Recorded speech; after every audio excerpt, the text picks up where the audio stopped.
vamos a ver hoy dos temas que tienen que ver justamente con el Estado y la legislación.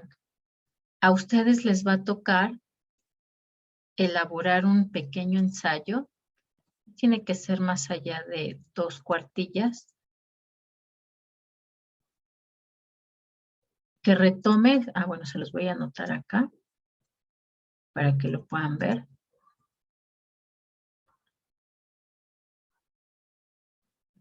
Ok. La responsabilidad e innovación para el desarrollo económico y social, responsabilidad de la ciencia y de la innovación,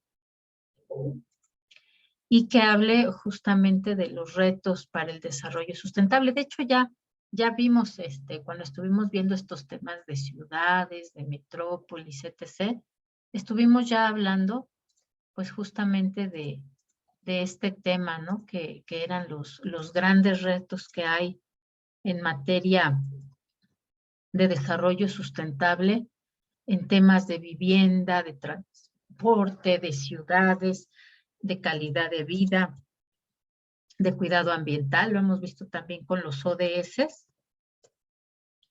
No tiene que ser muy largo, pero pues justo, ¿no? Tienen ustedes que incorporar eso que finalmente les va a servir para su evidencia final. Vamos entonces a empezar. Les voy a compartir pantalla.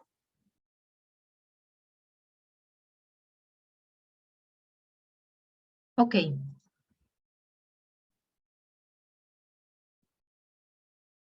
Empezamos hoy ya nuestra unidad 4 y de lo que vamos a hablar pues es justamente del Estado, ¿no? Ya hemos varias veces hablado sobre qué es el desarrollo sustentable y que además pues es un concepto que ha ido evolucionando, ¿no? De desarrollo sustentable hacia desarrollo sostenible.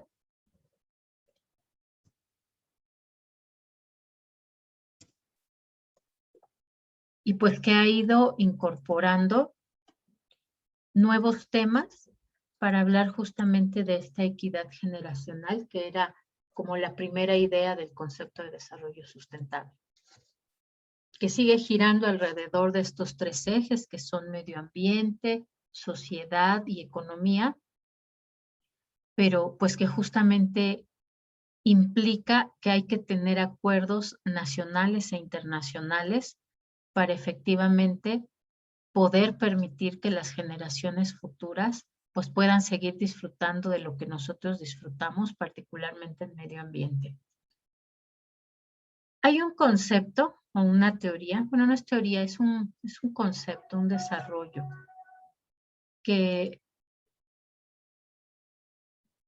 cuya autoría es Garrett Hardin, que se llama La tragedia de los comunes.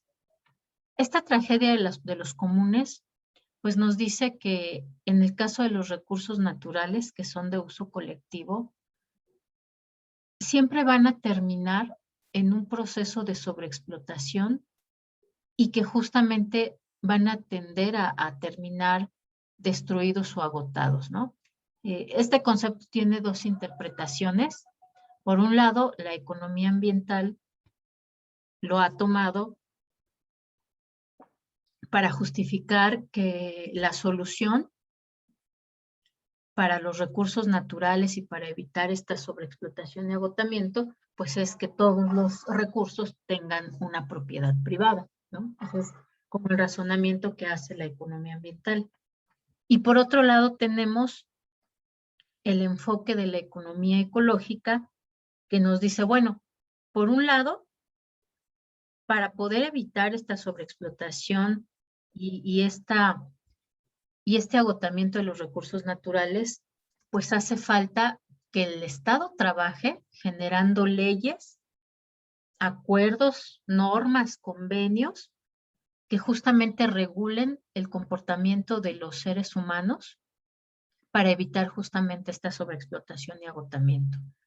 Y por otro lado, lo retoma Elinor Ostrom, que es también desde el enfoque de la economía ecológica y nos dice, bueno, es que en realidad debemos de incorporar este enfoque de protección y conservación del medio ambiente a nivel de cualquier tipo de organización, ¿no? Es decir, en las organizaciones comunales, en las organizaciones colectivas, en las organizaciones privadas, el Estado también, es decir, a todos los niveles deben de generarse iniciativas que integren el tema de medio ambiente desde un enfoque de sistemas.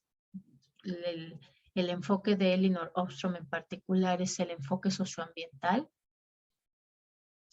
Y justamente dice esto, ¿no? O sea, no pueden separarse de ninguna forma el analizar una realidad, un problema o una situación que esté desligada del hombre y la naturaleza, ¿no? Siempre tenemos que analizar cuál es el sistema humano, cuál es el sistema ambiental y ver cómo interactúan entre sí. Y si hay una situación de sobreexplotación o de agotamiento de recursos naturales, tiene que analizarse qué es lo que ha sucedido ahí para poder romper esos círculos viciosos y entonces entrar en círculos virtuosos donde de forma común se proteja al medio ambiente sin necesidad de sobreexplotarlo o agotarlo, ¿no? Entonces, bueno, independientemente del enfoque que ustedes decidan tomar, el de la economía ambiental, el de la economía ecológica, pues justamente es importante este concepto porque nos da la pauta para decir por qué el Estado, por qué es responsabilidad del Estado participar en esta protección del medio ambiente y por qué tiene una responsabilidad para encaminarnos hacia realmente un desarrollo sustentable. Pensemos, por ejemplo, ¿no? Que estos problemas se presentan de forma muy común, por ejemplo, entre grupos de campesinos que compran un terreno donde cada uno puede llevar su ganado y dejarlo ahí pastando. Tenemos, por ejemplo, las situaciones de las propiedades comunales o de las propiedades ejidales. Si hay como tal un responsable, bueno, él se hace responsable de ese terreno, puede sembrarlo y es el que da los resultados a los síndicos ejidales o a los comuneros. Pero si no hay como tal establecido cuál es el papel o hasta dónde cada quien puede aprovechar ese terreno, pues obviamente cada uno de los campesinos buscará su provecho incrementando el número de ganado que puede pastar ahí en este lugar común y pues terminarán entre todos agotando lo que había en este terreno, ¿no? También, por ejemplo, esta situación donde un grupo de empresas vierten residuos a un río. El río no le pertenece a nadie, el río es propiedad de la nación. Bueno, es un bien común, tampoco necesariamente es propiedad de la nación.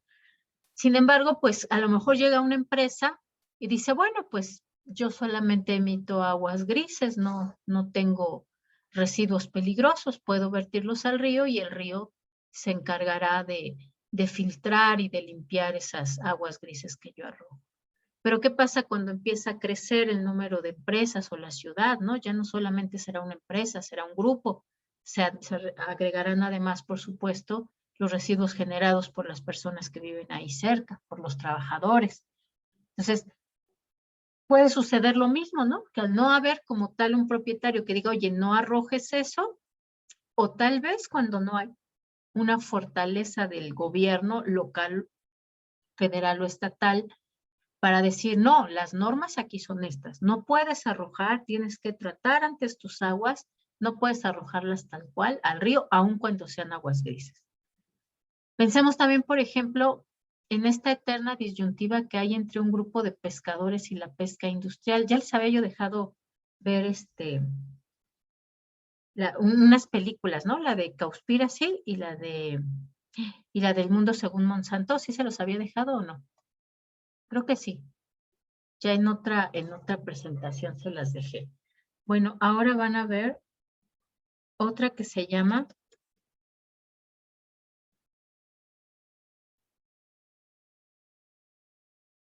Seaspiracy. Justamente tiene que ver con esto de la pesca industrial.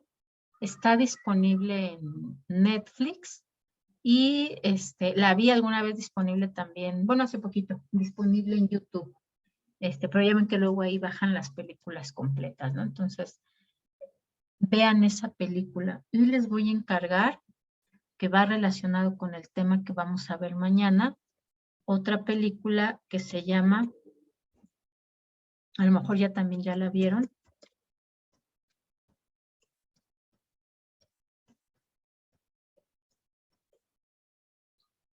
que se llama Walmart, el alto costo de los precios bajos, ¿no? Esta sí está disponible y hay varias ligas en YouTube para que las puedan ver. Entonces, piensan ustedes, por ejemplo, en esta eterna disyuntiva entre los pescadores y la pesca industrial, ¿no? Las aguas marinas son territorio de la nación hasta ciertos metros. Más allá se consideran aguas internacionales, es decir, pertenecen a todo el mundo. Pero eso pertenecen a todo el mundo, pues implica también que es un bien común. Y los pescadores en particular, pues ellos alcanzan a pescar con la tecnología que tienen hasta cierta distancia que normalmente se encuentra todavía dentro de las aguas consideradas territorio nacional. Pero la pesca industrial, con la capacidad y tecnología que tiene, pues puede desplazarse largas distancias para llevar a cabo sus procesos de recolección de peces y otras especies. Puede entrar a las aguas que son aguas territoriales, ¿no? Con permiso y sin permiso. Puede pescar en las aguas internacionales, con permiso y sin permiso, ¿no? Sin embargo, si la pesca industrial recoge, por ejemplo, en las aguas internacionales, y puede ser que recoja uno en aguas nacionales, normalmente la cantidad de pesca que va a recoger, pues va a ser tal cantidad, ustedes lo verán ahí en esa película de Se aspira así, ustedes verán, ¿no? Cómo, pues, imposibilita que los pescadores puedan pescar. ¿Por qué? Porque recoge las especies más grandes, los camarones, los pescados más grandes, e impide entonces que esos individuos más grandes y más fuertes se reproduzcan, y entonces habrá una menor cantidad de reproducción para el siguiente periodo, y además imposibilitará que los pescadores pues puedan recoger esas especies grandes en una cantidad menor, y también impedirá que en el siguiente periodo, pues también ellos puedan tener suficientes especies para pescar, ¿no? Entonces, pasa algo muy parecido a esta tragedia de los comunes, ¿no? Entonces, nosotros retomamos más bien el enfoque de economía ecológica, y entonces decimos, bueno, ante estas situaciones, que son además situaciones reales, situaciones que se presentan actualmente en nuestro planeta, pues sí se necesita de leyes y reglamentos, y de que el Estado pues genere estas leyes y reglamentos para asegurar un desarrollo sustentable para todas las personas, empresas, instituciones y organismos que conviven en el día a día en nuestro planeta. Particularmente nosotros, en nuestro artículo 4 constitucional, ¿no?, de nuestra Constitución Política de los Estados Unidos Mexicanos, el Estado asegura el derecho de las personas a un medio ambiente adecuado para su desarrollo y bienestar. Desde ahí está plasmado, ¿no? Es decir, el Estado se va a encargar de hacer valer ese derecho para todos sus ciudadanos. En el artículo 25 constitucional se especifica que una de las funciones del Estado pues es garantizar el desarrollo, que el desarrollo nacional sea integral y sustentable, ¿no? Es decir, ya incluye este mandato, esta característica de que además el desarrollo debe ser sustentable, y eso va a permitir fortalecer la soberanía de la nación y su régimen democrático. Otra de las funciones será pues sujetar a todos los sectores, social y privado, según el interés público para el uso y beneficio que pueda obtener de los recursos productivos, y además tiene que ser cuidando la conservación y el medio ambiente. En el artículo 27 constitucional, que está dirigido justamente a hablar de la propiedad de las tierras y aguas del territorio nacional, se especifica que es el Estado solamente quien tiene el derecho a transmitir el dominio a los particulares y solamente en esa situación podrá convertirse en una propiedad privada, ¿no? Hace unos años, si ustedes recuerdan, tuvimos una modificación a este artículo 27 constitucional porque se especificaba que las playas y el territorio marino no era sujeto de convertirse en propiedad privada. Es decir, el Estado se iba a encargar de administrarlo, pero no podía concederlo en propiedad privada. Se modificó el artículo, entonces ahora ya el Estado, si así lo decide, puede otorgar los permisos o concesiones para que se convierta en propiedad privada. Y además también un aspecto importante, ¿no?, del que nos habla es que podrán darse expropiaciones solo cuando por causas de utilidad pública y mediante una indemnización sea indispensable para el desarrollo nacional, ¿no? Es decir, no puede expropiarse un terreno que sea ya propiedad privada, comunal, ejidal, solamente porque sí, ¿no? Es decir, tiene que haber una causa de utilidad pública. Y en esa causa de utilidad pública puede considerarse, por ejemplo, un impacto ambiental negativo. Nuestro artículo 27 tiene como tal 3 objetivos, ¿no? En ellos señala que este interés público por el cual efectivamente puede imponerse propiedad privada se dará solamente para regular el beneficio social, es decir, que alcance un mayor beneficio a la población, para regular esos elementos naturales que pueden ser susceptibles de apropiación, para que haya una mejor distribución de la riqueza pública, pero que además es responsable de encargarse de conservar y lograr un desarrollo equilibrado para efectivamente mejorar condiciones de vida de la población. El segundo objetivo nos habla específicamente de asentamientos humanos y aquello de lo que deben proveerse, ¿no? Es decir, de los recursos naturales que son utilizados, ya sea por los asentamientos humanos y que como tal requieren de que se ejecuten obras públicas, pero además se requiere de que el Estado regule cómo se va a dar su conservación, el mejoramiento y este crecimiento de los centros de población para preservar un equilibrio ecológico. Asimismo, el tercer objetivo es que el Estado debe de evitar la destrucción de los elementos naturales para evitar que haya un perjuicio de la sociedad. Tenemos también nuestro artículo 73, que especifica que los gobiernos a nivel federal, estatal y municipal tienen competencias en materia de protección al medio ambiente y preservación y restauración del equilibrio ecológico, ¿no? Ese aspecto es importante, porque no solamente el gobierno federal se tiene que encargar, es el gobierno en sus 3 niveles o en sus 3 órdenes los que deben encargarse de esta protección al medio y conservación del medio ambiente.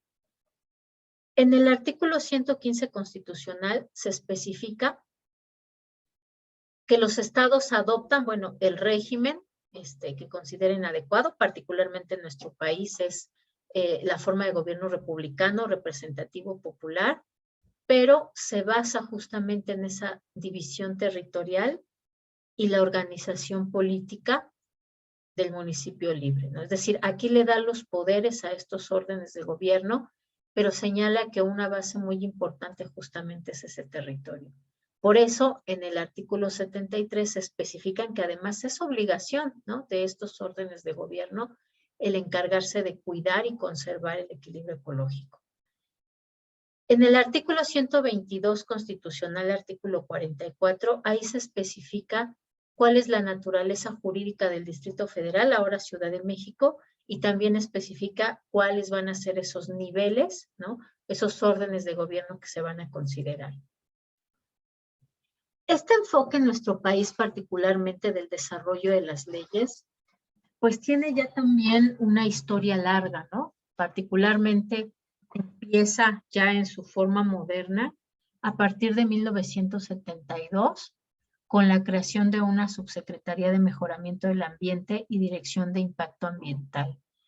En este tiempo existía la ley federal para permitir y controlar la contaminación ambiental. Si ustedes recuerdan, justamente hablábamos que a partir de los años 70 que se ven estos impactos ya más claros de la actividad humana, pues se reconoce que el impacto ambiental es un problema, ¿no? Y entonces es un problema que generamos nosotros y entonces tienen que crearse, en este caso se le llama que tenía un enfoque higienista, porque más bien la postura del Estado era proteger la salud, por eso es que se encontraba dentro de la Secretaría de Salubridad y Asistencia. Si era mejorar el ambiente y observar, administrar, investigar los impactos ambientales, pero era visto desde un enfoque más antropocéntrico, ¿no? Es decir, el impacto que puede tener sobre la salud.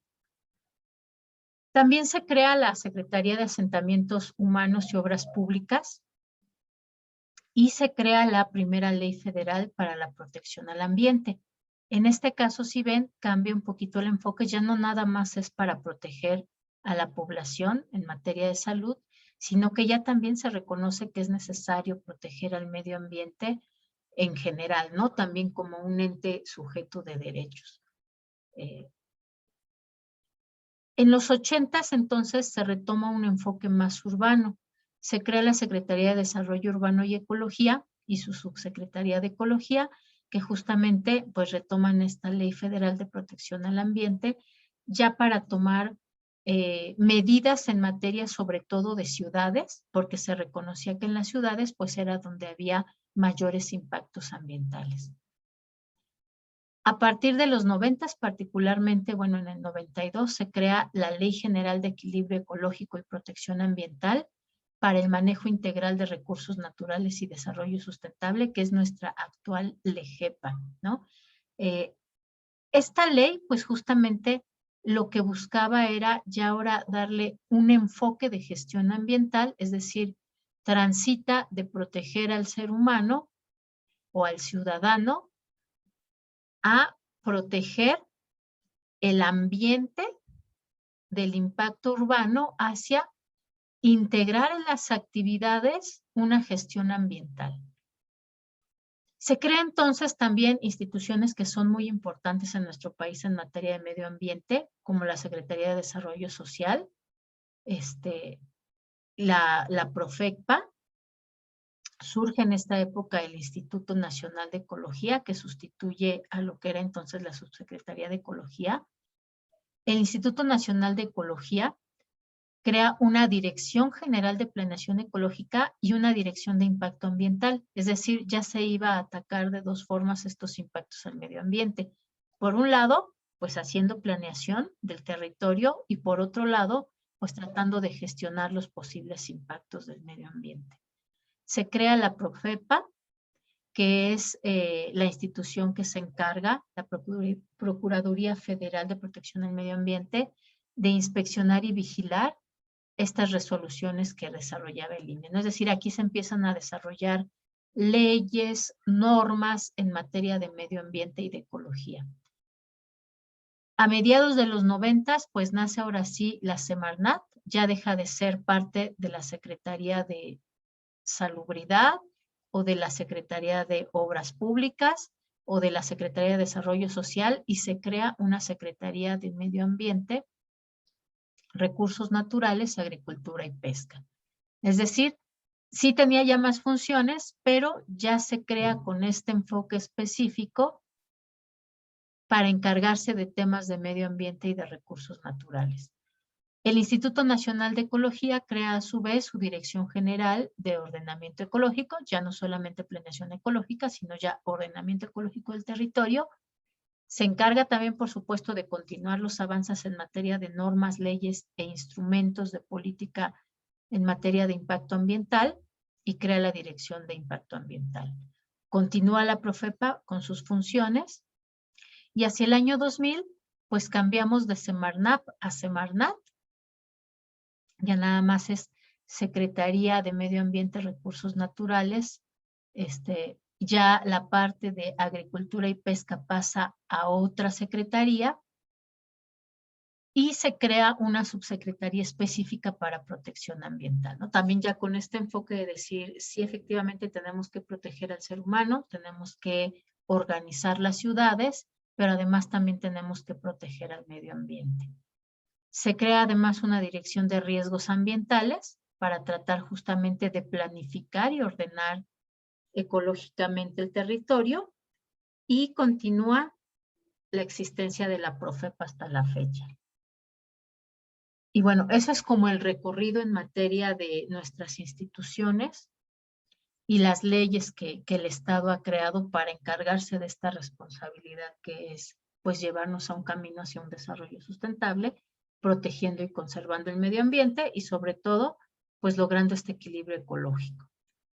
Pero además también, por supuesto, dentro de esas responsabilidades del Estado, pues tenemos responsabilidades a nivel de las cumbres, reuniones, consejos que se han formado a nivel internacional, que justamente nos dan pie a los tratados internacionales. Por ahí, supongo ustedes ya habrán visto en algunas otras materias que hay una discusión interminable, ¿no? Yo recuerdo que cuando era estudiante hace como 50,000 años, ya nos hacíamos la pregunta y que siempre tenía diferentes respuestas, de qué está primero, la Constitución o los tratados internacionales, ¿no? A nivel de derecho internacional, pues se considera que están por encima los tratados internacionales porque son acuerdos, compromisos que se llevan a cabo con otras naciones, y entonces la Constitución debe de ajustarse para adoptar esos tratados internacionales. A nivel de derecho positivo mexicano, pues se considera que no hay ninguna ley que esté sobre la Constitución. Ninguna ley, acuerdo, tratado, convenio puede estar por encima de la Constitución. Entonces, quien regula es la Constitución Política de los Estados Unidos Mexicanos, y debajo de ella van a estar los acuerdos y tratados internacionales que se hagan. Entonces, bueno, sigue siendo una discusión de siempre, ¿no? Justamente en un curso que tomé, la conclusión era que estaba por encima de la Constitución, y luego en otro curso que tomé en línea, la conclusión era el contrario, ¿no? Que están por encima de los tratados internacionales. Pero bueno, además de los tratados internacionales tenemos dos tipos, los vinculantes y los no vinculantes. Los vinculantes, pues, son obligatorios, ¿no? Tenemos que cumplir con eso, y si no, recibimos sanciones. Entonces, aunque no estén por encima de nuestra Constitución, pues el hecho de que si no los cumplimos, recibimos sanciones, pues hacen que efectivamente nosotros tengamos que ir ajustando nuestra Constitución a esos acuerdos internacionales en materia de medio ambiente. Por otro lado están los tratados internacionales no vinculantes, ¿no? Que efectivamente se establecen compromisos o acuerdos, pero no hay ningún tipo de sanción a los países que no cumplan, ¿no? Así, si ustedes recuerdan, cuando vimos justamente el protocolo de Montreal, pues no era obligatorio y finalmente sí se hizo obligatorio. Es decir, al principio no era vinculante y después se volvió vinculante. En el caso del protocolo de Kioto, no era vinculante, pero una vez que se estableció ya el Acuerdo de París, entonces ahora sí, ya es vinculante. Entonces, hay una evolución, ¿no? No son fijos, hay una evolución de los tratados internacionales, y a la par, pues también tiene que haber una evolución de las constituciones o de las leyes o cartas magnas que rigen a los países, porque finalmente es para lograr este equilibrio ecológico y para poder entre todas las naciones, pues regularnos para evitar que haya abusos, ¿no? Entre los tratados internacionales tenemos muchos en materia de ¿cómo se llama?, de medio ambiente. Estos en particular son sobre biodiversidad. Tenemos, por ejemplo, CITES. Bueno, esto es lo que les decía, ¿no? Aparte hay diferentes tipos de tratados internacionales. Tenemos los acuerdos, que son convenios entre dos o más partes. Los tratados internacionales, que son entre organizaciones internacionales y los rige el derecho internacional. Los convenios, que en algunos casos tienen esta figura de tratado internacional, pero son no vinculantes. Los protocolos, que son actas o cuadernos de actas relativas a un acuerdo, conferencia, congreso, diplomático, etcétera, ¿no? Es decir, aquí tenemos como ejemplo, pues, el protocolo de Kioto, el protocolo de Montreal, ¿no? Son acuerdos que se llevaron a cabo como resultado de una reunión internacional que llegó a ciertos objetivos. Los convenios pueden ser, exista o no, un convenio, conferencia o congreso, es decir, se puede hacer directamente el convenio sin necesidad de pasar por esto. Y tenemos las convenciones, donde son acuerdos o pactos que pueden ser entre personas, no necesariamente entre estados, pueden ser entre personas, organizaciones o países, ¿no? Y justamente llegan a resultados también donde convienen entre ellos el realizar algún pacto, ¿no? Con algún fin específico. Decíamos entonces que en materia de biodiversidad tenemos 6 convenciones que han sido firmadas. La de humedales de importancia internacional, la de protección al patrimonio mundial, cultural y natural, la de conservación de especies migratorias y animales silvestres, la sobre comercio internacional y especies amenazadas, el convenio de diversidad biológica y el Tratado Internacional de Recursos Fitogenéticos para Alimentación y Agricultura. Si ven ustedes, pues justamente a partir de los años 70 es cuando empiezan a firmarse estos pactos, estos acuerdos, a medida que se va identificando cuáles eran esos impactos que teníamos sobre el medio ambiente. Y sigue, ¿no? Es decir, esto sigue todavía. Hablábamos entonces de CITES. CITES es la Convención sobre Comercio Internacional de Especies en Peligro de Extinción, tanto de flora como de fauna, y es un instrumento jurídico internacional que va a regular este comercio, ¿no? Es decir, se reconoce que efectivamente hay un intercambio comercial porque hay especies que son de interés, en algunos casos incluso para que museos o refugios puedan trasladar de un lado a otro especies amenazadas, pero entonces se acuerda que se tiene que llenar ciertos permisos y certificados para que efectivamente se puedan exportar, reexportar o importar este tipo de especies que están en peligro de extinción o que están amenazadas. Este convenio, pues ha traído tanto ventajas como desventajas, ¿no? Por un lado, pues no cesa el comercio, porque además al haber permisos y certificados, pues no se va a detener nunca este comercio de especies en peligro. Sin embargo, también ha ayudado a detener ese traslado masivo de especies de un país a otro, solamente para apropiarse de esas especies que están en otro país, poniéndolas en mayor peligro de extinción, es decir, en una situación mayor de amenaza. Esta convención pues fue impulsada a partir también del 72, ¿no? Las mismas fechas, van a ver ustedes que se repiten y se repiten. Y en particular, en nuestro país entró hasta 1991, ¿no? Nosotros la aceptamos hasta esa época. Tardamos un poco, pero bueno, finalmente se aceptó. Este convenio de CITES incluye especies que se encuentran en peligro de extinción, que es el apéndice 1 y que tienen una reglamentación muy estricta y solamente en casos excepcionales se permite esa comercialización, pero además debe de ser sin fines de lucro.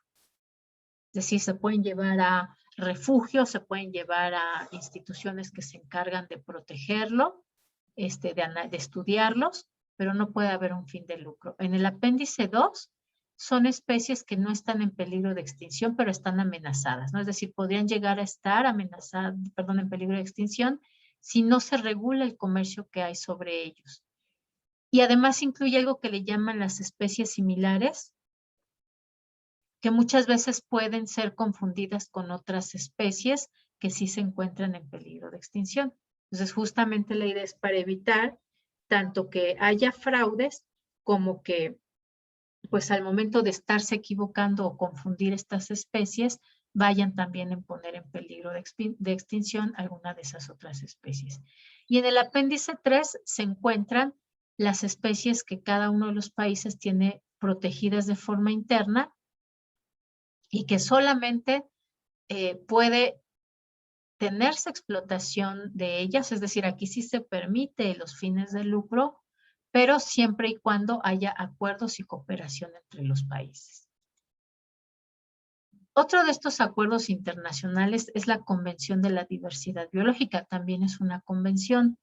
El objetivo aquí es que se pueda lograr una utilización sostenible de la diversidad biológica, pero sobre todo que se promueva una distribución justa y equitativa de los beneficios que se deriven de ese aprovechamiento de los recursos genéticos, ¿no? En particular, esta convención, pues también fue muy discutida porque justo permitía, ¿no? La libre utilización de la diversidad biológica entre países, y además es un convenio que se exigen muchos tratados de comercio internacional, ¿no? Particularmente a México, pues lo presionan en cada uno de los acuerdos internacionales para que los firme. Tenemos también las famosas metas de Aichi, que son metas que se han creado de 2011. Se supone que estas ya tiene que haber un informe sobre si se cumplieron o no, porque eran de 2011 a 2020, donde se toman medidas efectivas urgentes para detener la pérdida de diversidad biológica, ¿no? Se reconoce que hay una diversidad biológica y que está en peligro, ¿no? Es decir, esto que hablamos de la sexta extinción masiva, pues es un reconocimiento científico que se hace y que entonces se pasa justamente a la política internacional para evitar esa pérdida de biodiversidad. Y el objetivo era, o la meta era, que para 2020, pues los ecosistemas serían más resilientes, podrían seguir suministrando los servicios que proveen, pero sin poner en peligro esa variedad o esa diversidad de la vida en el planeta.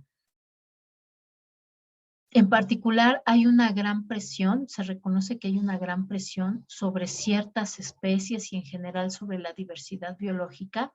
Por eso es que debe de tratarse, ¿no? Y debe de trabajarse para avanzar justamente en evitar esa pérdida de la diversidad biológica. Y bueno, las causas son varias, ¿no? Pues es el cambio climático, es la sobreexplotación, es el cambio del uso de suelo en los territorios. Y finalmente tenemos otro que es el protocolo de Nagoya. Este protocolo de Nagoya, además, justamente proporciona normas y ya procedimientos específicos internacionales para decidir que si hay una responsabilidad en la sobreexplotación o en el impacto que hay sobre la diversidad biológica, resultado por este intercambio o este comercio o este traslado de organismos vivos modificados, pues entonces debe de haber una compensación. Este protocolo, pues como tal, se inició en 2011, en el caso de México lo ratificó en 2012 y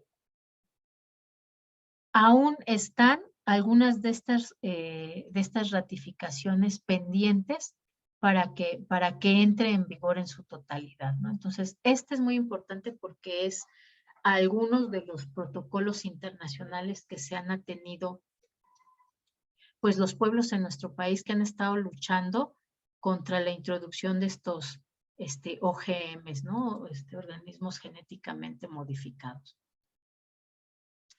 Y bueno, después tenemos pues ya justamente lo que nos corresponde específicamente a iniciativas y leyes en materia de equidad en consumo de recursos naturales. Esto también es interesante, también ha sido una evolución y seguimos en ella. Como ya habíamos dicho, pues los artículos de nuestra Constitución Política son las que mandatan qué es lo que debe de hacer el Estado en materia de medio ambiente, y de la mano con los tratados y acuerdos internacionales que se han llevado a cabo, estructura el marco jurídico en materia de medio ambiente en nuestro país. Tenemos una gran ley, que es la Ley General de Equilibrio Ecológico y Protección del Ambiente, que es la que regula o la que inscribe cuáles son todos aquellos temas que se van a tratar en materia de protección al ambiente y de equilibrio ecológico. Incluye instrumentos de política ambiental, instrumentos económicos, ambientales, mandata un reglamento y mandata que además se van a crear leyes específicas para ciertos temas. Y esas leyes específicas que se han ido creando, formando, bueno, incluye una gran cantidad de leyes. Tenemos, por ejemplo, la Ley General de Vida Silvestre, la de Bioseguridad y Organismos Genéticamente Modificados, la Ley General de Desarrollo Forestal Sustentable, la Ley de Desarrollo Rural Sustentable, la Ley General de Pesca y Acuacultura Sustentable, la Ley de Aguas Nacionales, la Ley de Promoción y Desarrollo de Bioenergéticos, la Ley General para la Prevención y Gestión Integral de Residuos, la Ley Federal de Responsabilidad Ambiental, la Ley de Productos Orgánicos y la Ley General de Cambio Climático. Todo esto es la estructura de nuestro marco jurídico y a su vez para poder implementarlos, pues tienen que derivarse reglamentos, normas y algunas pues tienen o incluyen la creación de estos permisos o concesiones que da el Estado para poder hacer uso, usufructo o explotación de los elementos del medio ambiente vistos como recursos naturales. Entonces, esa es toda nuestra estructura jurídica y sigue avanzando, ¿no? Porque a medida que se van identificando impactos en el medio ambiente, pues también se va ampliando las leyes o la estructura de nuestro marco jurídico que tenemos. Por ejemplo, en el caso de la LEGEPA, que es nuestra ley que le da vida a todas las demás leyes, tenemos que de ella derivan 4 reglamentos. El reglamento, ya le borré el uno. En materia de impacto ambiental, el reglamento en materia de residuos peligrosos, el reglamento en materia de evaluación de impacto ambiental y el reglamento en materia de prevención y control de la contaminación atmosférica, ¿no? Pero nuestra LEGEPA incluye, ¿no?, diversos temas que justamente se van aterrizando en estos reglamentos. Se habla en ella, bueno, tiene por supuesto sus disposiciones generales, tiene un título específico para el tema de biodiversidad, por eso es que hemos firmado además tantos tratados en materia de biodiversidad. El título tercero nos habla en materia de aprovechamiento sustentable de elementos naturales y esta parte es importante, ¿no? Ya se quita esta parte de recursos naturales, es decir, ya no solamente se ve al medio ambiente como un recurso al cual tenemos derecho de explotar, sino que además se reconoce que no todos son recursos y los que son recursos tenemos que aprovecharlos de forma sustentable y los que no son recursos también tenemos que encargarnos de ellos de forma sustentable. En el título cuarto específicamente se habla de la protección al medio ambiente, de la participación social y de la información ambiental. Título sexto, medidas de control y seguridad. Y bueno, tiene además sus 204 artículos transitorios. De estas leyes también se derivan otras, ¿no? Por ejemplo, bueno, ya habíamos hablado pero está, por ejemplo, también en materia de agua, la Ley Federal en Derechos de Materia de Agua, la Ley Federal de Variedades Vegetales, la Ley para el Fomento y Protección del Maíz Nativo. Y bueno, recordemos aquí que algunos de los problemas, porque tenemos un buen marco jurídico, ¿no? Nuestra estructura jurídica es bastante amplia, es buena.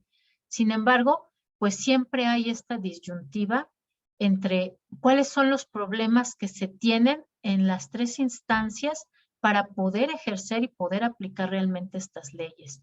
En caso del marco jurídico, bueno, es amplio, pero está desarticulado. Hay algunas leyes que son concurrentes, que incluso pueden llegar a contradecirse. Es obsoleto, es decir, hay una actualización muy lenta. Debería de poderse actualizar de forma más rápida. En algunos casos solapa algunos comportamientos, ¿no? Como esto que decíamos, bueno, pues sí se otorgan permisos. Y si no se otorga el permiso, pues muchas veces no hay forma, no hay suficientes supervisores que pudieran encargarse de supervisar que efectivamente se están cumpliendo. Incluso en algunos casos puede haber contradicciones, ¿no? Como en los convenios de CITES, donde hablamos de 3 tipos de especies, pero al momento de revisar las listas de especies, incluso ahí puede haber contradicciones, ¿no? Y se ha identificado, bueno, los biólogos que saben de especies. En el caso de la ciudadanía, pues no conocen las leyes, ¿no? No conocemos todas las leyes. No se le da importancia, la importancia de vida en materia de medio ambiente y nos falta mucha educación. En materia de las autoridades, pues sí existe el marco jurídico, pero no se aplica adecuadamente, también porque muchas veces hay desconocimiento, pero muchas veces porque se aplica discrecionalmente. Hay pocos recursos humanos, materiales y financieros para aplicarlo. Por ejemplo, en el caso de la Profepa, anteriormente no podía sancionar, pero una de las causas por las cuales no sancionaba es porque ni siquiera tenían suficientes supervisores. Si ustedes, por ejemplo, alguna vez han hecho una denuncia en materia de que algún negocio está usando agua potable para usos que no deberían de ser de agua potable, muchas veces ni siquiera llega un supervisor como a verificar si efectivamente se hace o no. ¿Por qué? Porque faltan recursos humanos. Y además hay una falta de coordinación institucional, ¿no? Tenemos instituciones que dedican específicamente a medio ambiente, pero no solamente los atiende a esas, ¿no? Tenemos también una Secretaría de Pesca, tenemos también una Secretaría de Salud, tenemos Secretarías de Desarrollo Territorial Urbano, que muchas veces no están coordinadas, y luego si lo vemos a nivel de leyes locales, pues todavía el asunto puede ser peor. Y bueno, esto que les dejo aquí es muy interesante. La comparte la misma Semarnat, cómo ha sido esta evolución de la normatividad ambiental en nuestro país, ¿no? Nos incluye desde la generación de la Constitución. Nosotros empezamos a revisar ahí desde el enfoque higienista en 1972, pero acá, bueno, nos incluyen estas, ¿no? Que es la primera ley forestal, la ley de conservación de suelos y agua, la ley para prevenir y controlar la contaminación ambiental, que fue lo primerito que se creó en materia de leyes o marco jurídico sobre medio ambiente. Y bueno, vamos a dejarlo hasta ahí para comentarles esto que decíamos para los que entraron tarde. Para el día de mañana van a elaborar ustedes un ensayo donde van a incorporar máximo 2 cuartillas, no tiene que ser muy largo, donde van ustedes a hablar de cuál es esta responsabilidad de la ciencia y de la innovación para el desarrollo económico, social y ambiental, y dentro de esas responsabilidades, pues cuáles son los retos que tenemos, ¿no? En materia de territorios a gran escala urbana, es decir, ciudades, en materia de vivienda, transporte, calidad de vida y cuidado ambiental, ¿vale? Y vemos rápidamente el calendario para el término del semestre. El día de mañana vemos los últimos 2 temas, que ustedes van a participar, hablando de lo que van a poner en su ensayo. El tema de iniciativa privada y empresas socialmente responsables, ¿no? Y bueno, lo de los retos lo hemos visto a todo lo largo del curso, ¿no? Entonces, eso no requiere un punto aparte, porque vamos a hablar de eso en esto y vamos a hablar de eso en esto. La próxima semana, el 22 de junio, ustedes van a hacer su exposición del documento final. El día de mañana también vamos a ver cómo vamos a redactar el documento final de nuestra evidencia integradora, cómo vamos a integrar estos temas. Ustedes lo van a exponer el 22 de junio, el próximo lunes. Ese día se les van a hacer comentarios y entonces ustedes harán su entrega final del documento al día siguiente, el día 23. De tal forma que entonces yo los evalúo y a la siguiente semana, bueno, el siguiente martes, no es lunes, es martes, siempre me equivoco. Yo el 29 de junio les estaré entregando calificaciones y el 30 de junio, si hay alguna duda o pregunta, y para resolverla, algo que no se les haya tomado en cuenta, y el 1 de julio estaré haciendo yo el registro en acta de las calificaciones finales, ¿vale? Entonces, el día de mañana hablamos pues justamente de cómo se va a redactar el documento final. Ya tienen todos la mitad, entonces solamente nos falta incorporar lo visto en estas últimas 2 unidades, ¿vale? Y ya ahorita ya no nos queda tiempo para dudas y preguntas, así que ya las veremos la próxima clase, chicos, ¿vale? Entonces, a sus compañeritos de equipo, díganles que no falten el día de mañana, porque justamente vamos a estar hablando de este término de nuestro semestre y de qué es lo que van a entregar ya como evidencia final. ¿Va que va? Sí, maestra. ¿Listo? Bien, nos vemos entonces el día de mañana, chicos. Cuídense mucho. Gracias, maestra. Nos vemos. Gracias. Chao.